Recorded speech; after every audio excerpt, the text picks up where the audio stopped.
Hello na naman mga Mars. Narito na naman tayo para gumawa ng pizza na request ni Kim Jul. So, pangit daw.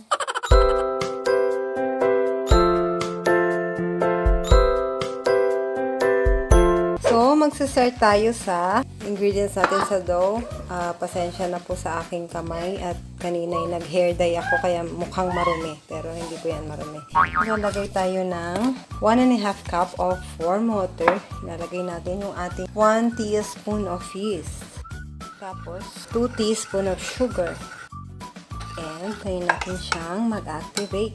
Kailangan natin ng 3 3/4 cups of all-purpose flour. 1 1/4 teaspoon of salt. Itong oil natin, ang substitution natin sa olive oil is 2 teaspoon ng vegetable oil muna tayo. Pwede rin natin gamitin ng butter. So, okay na. Dagdagan natin ng salt, oil. Dahil maliit na naman ang ating lalagyan, palitan na naman natin. Sift muna natin ang ating flour. Tsaka natin ilagay ang ating mixture. Ayan. So, nabuo na natin.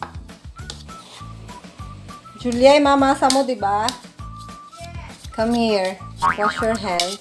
Dahil hindi matanggal yung kulay ng aking kamay. So, ito take over natin yung vlog dahil ako lang ang may pinakamalinis na kamay sa pamilyang ito. Naman. Ako yung mag-need nitong dough. Crust. Dough. Crust. Dough pa lang. Dapat wag daw titigil. Tumigil tayo. So, ito na yung itsura ng dough natin. Kailangan natin i-coat yung dough sa oil na nilagay natin dito sa bowl. Para kapag nag-rise na siya mamaya or nag-double yung size niya, hindi siya magsistick dun sa bowl mismo. So, nagbasa si nanay ng cloth dito. Cover the whole mouth of the bowl. Let's wait for 1 to 2 hours. Let's cover and let's rest this dough off. So, umabot na tayo na 1 hour. Bubuksan na natin siya. Pwede na siguro to. Wow! Julia, alika, ikaw mag-scatter. Ayokong mag-touch. So, ipapunch na natin. Gamit ang maganda ko at malinis na kamay. Kuya! Transfer mo na siya dito. Iaalisin muna natin siya daw sa side. Dahil yung mga nagtatanong, square ang kahon ng pizza, pero circle ang laman sa ito. Ngayon, gagawa tayo ng square na pizza. Wow! Parang ang laki. Thick crust. Parang ang laki ng pagmamahal ko sa'yo. So, nag-slice na si nanay ng cheese. Talagay natin siya sa mga crust. Para wala lang. Lalagay na natin yung ating tomato sauce. Dagdagan natin para mas heavy or tama na.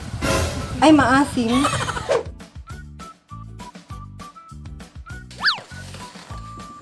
Let's wait for 30 minutes.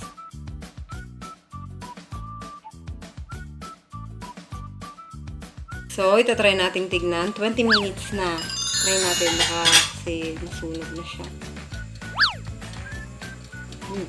Okay na. Tikman na natin in 3. Sa iyo itong malaki. Sa akin yung maliit lang. How does it taste? Anong lasa? Maasim. Sakto lang yung ano niya. Tingnan niyo yung crust. Oh, may cheese. Wow! Masarap pa rin yung dulo.